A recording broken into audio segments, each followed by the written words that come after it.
ഇതാണ് അതിൻ്റെ ഒറിജിനൽ. ഇതിൽ കോപ്പിയാണ് ഞാൻ എടുത്തിട്ടുള്ളത്. ഇത് ഞാൻ ആയിരിക്കും വേണമെങ്കിൽ അയച്ചു തരാം, നോ പ്രോബ്ലം. ഷമീറെ, ഇനി ഞാൻ എനിക്കൊരു വോയിസ് ഇവിടെ കേൾപ്പിക്കാം. ഇത് ഈയും കേൾക്കണം, വ്യൂവേഴ്സും കേൾക്കണം. ഈ പറഞ്ഞ പോലെ സ്ട്രീമിൽ പല കോമാളിത്തരങ്ങളും പല കണ്ടന്റിന് വേണ്ടിയിട്ട് പല മണ്ടത്തരങ്ങളൊക്കെ കാണിക്കുമെന്ന് പോലും. അങ്ങനെ ഷമീറിൻ്റെ റിസൾട്ട് നാടകം 8 നിലയിൽ പൊട്ടിയിരിക്കുകയാണ് ഗൈസ്. അല്ലെങ്കിൽ ഞാൻ വിചാരിച്ചിരുന്നു ഇവരെ വിശ്വസിക്കാൻ പറ്റത്തില്ല, ഫുൾ ഉടായിപ്പാന്ന്. തൊപ്പി പോയ വഴിക്ക് പുല്ല് പോലും മുളക്കില്ല എന്ന് തോന്നി. അവൻ്റെ ഒരു വിവരവുമില്ല. അല്ലെങ്കിൽ എന്തെങ്കിലുമൊക്കെ ചൊറിഞ്ഞ വീഡിയോസോ കാര്യങ്ങളോ എന്തോ 3500 പരം ഡിജിറ്റൽ തെളിവ് ഉണ്ടെന്നൊക്കെ പറഞ്ഞ ആശാനാണ്. ഇപ്പം 3500 പോയിട്ട് 350 35 പോലും ഡിജിറ്റൽ തെളിവ് പുറത്തു വിടാൻ പറ്റാതെ പുള്ളിക്കാരൻ്റെ അടപടലം പൊടി പോലും ഇല്ല. എവിടെ പോയോ എന്തോ. ഇവൻ ടെസ്റ്റും കാര്യങ്ങളൊക്കെ ചെയ്ത സമയത്ത് പ്രത്യേകമായിട്ട് വീഡിയോ ഒന്നും ചെയ്യാൻ നിന്നില്ല. അത് കണ്ട സമയത്ത് നമ്മൾ എഴുതിയാൽ ഒക്കെ നെഗറ്റീവ് ആണല്ലോ, ശരിയാണല്ലോ, അപ്പോൾ ഓക്കെ അവൻ നല്ലവൻ അങ്ങനെ കരുതി നമ്മൾ മൈൻഡ് ചെയ്യാതെ വിട്ടൊരു സാധനമാണ്. ഇന്നിപ്പോൾ സീക്രട്ട് ഏജൻറ്റിൻ്റെ ഒരു വീഡിയോ കണ്ടു.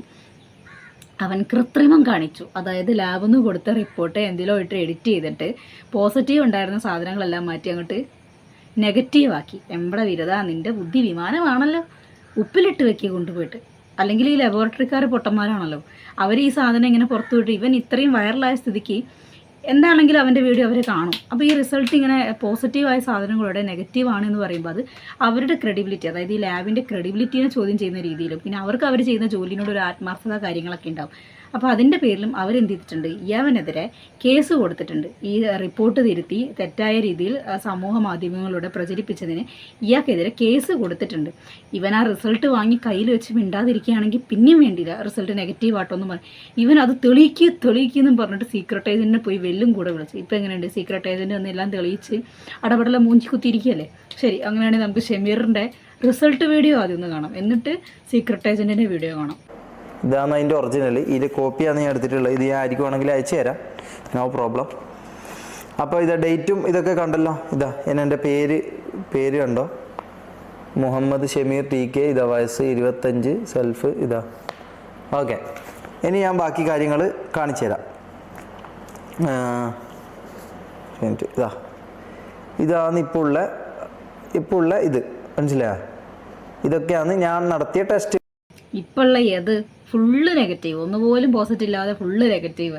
ഒരുപാട് യൂട്യൂബേഴ്സ് ഇപ്പോൾ കിടന്ന് കരയുന്നത് കണ്ട്. ഞാൻ ഇവനെക്കുറിച്ച് നല്ലത് പറഞ്ഞല്ലോ എൻ്റെ ചാനലിൽ, എൻ്റെ ദൈവമേ എന്ന് പറഞ്ഞ് ചങ്കത്തടിക്കുന്നത് കണ്ടു. എന്തായാലും എനിക്ക് ചങ്കത്തടിക്കേണ്ട അവസ്ഥ വന്നില്ല. കാരണം ഇവനെക്കുറിച്ച് നല്ലത് പറഞ്ഞു. എനിക്ക് എന്താണെങ്കിലും തോന്നി യവന്മാരൊന്നും വിശ്വസിക്കാൻ കൊള്ളത്തില്ല, എന്തെങ്കിലും കൂടായ്പ കയ്യിലുണ്ടാവും. അതുകൊണ്ട് മനഃപൂർവ്വം മിണ്ടാതിരുന്നതാണ്.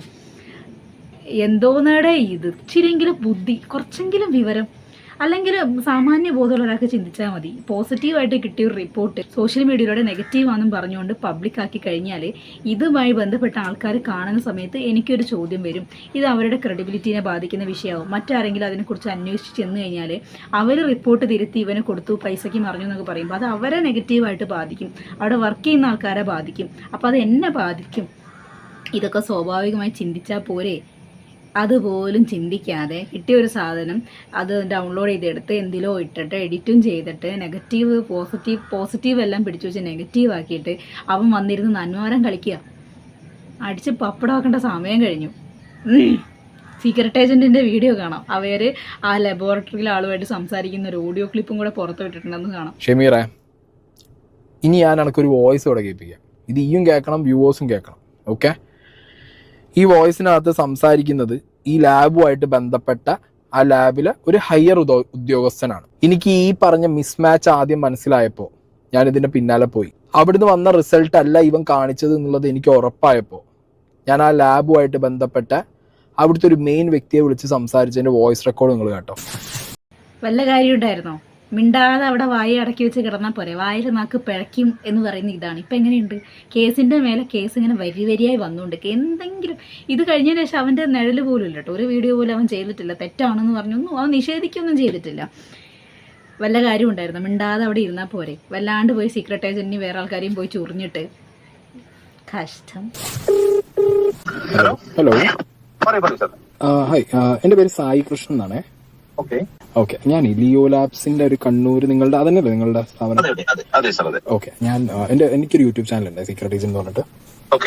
അപ്പോ ഞാൻ ഈ ഷമീർ ഇല്ലേ, ഷമീറിന്റെ ഒരു ടെസ്റ്റ് റിപ്പോർട്ടിന് ഇത് കണ്ടിട്ടേ I got an information, like അത് ഭയങ്കര ക്രെഡിബിൾ ആയ സ്ഥലത്താണ് കിട്ടിയേ. അവൻ ആ റിസൾട്ട് കാണിച്ചത് ഫേക്ക് ആണെന്നുള്ളത്. സോ അത് എനിക്കറിയാം ലാബ് അറിഞ്ഞുകൊണ്ട് അങ്ങനെ ചെയ്യില്ല എന്നുള്ളത് ഡെഫിനറ്റ്ലി ഐ നോ, ബിക്കോസ് ഞാൻ കണ്ണൂർ അന്വേഷിച്ച് നിങ്ങൾ ഭയങ്കര റെപ്യൂട്ടഡ് ആണ്. പക്ഷെ നിങ്ങളെ കൂടി പറ്റിക്കുന്ന രീതിയിൽ അവനത് ചെയ്യുമ്പോൾ അല്ല അത് മറ്റേ നമ്മൾ ഇന്നലെ നമ്മളെ ശ്രദ്ധയിൽപ്പെട്ട ഉടനെ തന്നെ നമ്മൾ അപ്രോപ്രിയേറ്റ്ലി ഡെസ്കിൽ വിട്ടിട്ടുണ്ട്. അതൊരു ലീഗലി ചെയ്തോളൂ. നിങ്ങൾ ഓക്കെ, അതാ ഞാൻ ചോദിച്ചത്, നിങ്ങളുടെ ഭാഗത്ത് നിന്ന് എന്തെങ്കിലും അങ്ങനത്തെ നീക്കം ഉണ്ടോ എന്ന് അറിയാൻ വേണ്ടിയിട്ടായിരുന്നു. ഓക്കെ ഓക്കെ നമ്മൾ ബന്ധപ്പെട്ട ഡിപ്പാർട്ട്മെന്റിൽ അയച്ചിട്ടുണ്ട്. അത് പിന്നെ അങ്ങനെ അവർ ചെയ്തോളുന്നതാണ്. ഓക്കെ, നിങ്ങൾ കൊടുത്തത് അവൻ കൊണ്ടുപോയി തിരുത്തിയിട്ടല്ലേ ഇട്ടെ? എനിക്ക് അതിനെ കുറിച്ച് ഞാൻ കമന്റ് ചെയ്യാൻ വേണ്ടി അശക്തനാണ്, മനസ്സിലായി. അതിന് അശക്തനാണ് സംസാരിക്കാൻ. നോ വരീസ്, എനിക്ക് മനസ്സിലായി. ഞാൻ എന്താ പറയുക, നമുക്കിത് കേസായോ എന്ന് മാത്രം അറിഞ്ഞാൽ മതി, അല്ലാതെ നിങ്ങൾ ഇതിൽ ഒരു കോളും പറയണ്ട. അത് തീർച്ചയായിട്ടും നമ്മൾ തെറ്റായ പ്രവൃത്തി മറ്റേ സമൂഹത്തിന് തെറ്റായ സന്ദേശം കൊടുക്കല്ലോ.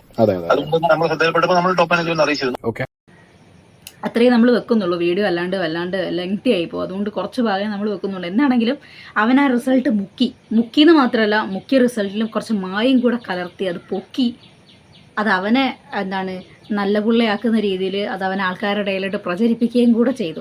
പിന്നെ ഇതിൽ ഇയാൾക്കൊന്നും വിട്ടു പറയാൻ വേണ്ടി പറ്റത്തില്ല, കാരണം അത് അവർക്ക് അങ്ങനെ പുറത്ത് പറയാൻ പറ്റില്ല. നമ്മൾ ലാബിൽ ആൾക്കാരുടെ റിസൾട്ടും കാര്യങ്ങളും എല്ലാം അങ്ങനെ പബ്ലിക്കാക്കി പറയാൻ പാടില്ല. അത് എന്ത് റിസൾട്ട് ആണെന്നുണ്ടെങ്കിലും അത് ആൾക്കാരുടെ പ്രൈവസീനെ ബാധിക്കുന്ന വിഷയമാണ്. അത് ആശുപത്രിയിലാണെങ്കിലും ലബോറട്ടറിയിലാണെങ്കിലും ഒക്കെ അങ്ങനെ തന്നെയാണ്. അപ്പോൾ അവർക്ക് കേസുമായിട്ട് മുമ്പോട്ട് പോകുന്നതുകൊണ്ട് തന്നെ പ്രത്യേകിച്ച് ഇതിനെക്കുറിച്ചിട്ട് കൂടുതൽ ഡീറ്റെയിൽ ആയിട്ട് സംസാരിക്കാനും പറ്റത്തില്ല. അതുകൊണ്ട് ഇയാൾ അതിനെക്കുറിച്ച് ഡീറ്റെയിൽ ആയിട്ടൊന്നും വിട്ടു പറയുന്നൊന്നുമില്ല. എന്താണെങ്കിലും കൊടുത്ത റിപ്പോർട്ട് അവൻ മായം കലർത്തിയിട്ടുണ്ട്, അതിൽ പോസിറ്റീവായ ഭാഗങ്ങൾ ഇവൻ നെഗറ്റീവ് ആക്കിയിട്ടുണ്ട് എന്നുള്ളത് വ്യക്തമായിട്ട് അവർ പറയുന്നുണ്ട്. ഷമീറെ, നീ പെട്ട് തൊപ്പി എങ്ങാനും തലയും പൊക്കി വരികയാണെങ്കിൽ ആദ്യം വെട്ടുന്നത് നിൻ്റെ തലയായിരിക്കും. കാരണം നീ അവനെ ചലഞ്ച് ചെയ്തു.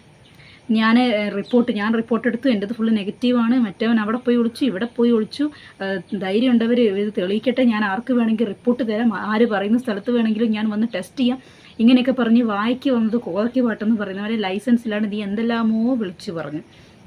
ഇനി തൊപ്പീൻ്റെ ഒരു മാസം എൻട്രി എങ്ങനെയായിരിക്കും എന്ന് വെച്ച് കഴിഞ്ഞാൽ, ഇവൻ പൊക്കി പിടിച്ച് ഈ കള്ള റിപ്പോർട്ടും കൊണ്ടുവന്നിട്ട് നിനക്കിട്ടായിരിക്കും അവൻ ആദ്യം പണിയാൻ വേണ്ടി പോകുന്നത്. ചിലപ്പോൾ ഇപ്പോൾ പണിയാനുള്ള കാര്യങ്ങളെല്ലാം ഓരോന്നായിട്ട് ശേഖരിച്ചുകൊണ്ടിരിക്കുകയായിരിക്കും അവിടുന്ന് ഇവിടുന്ന്.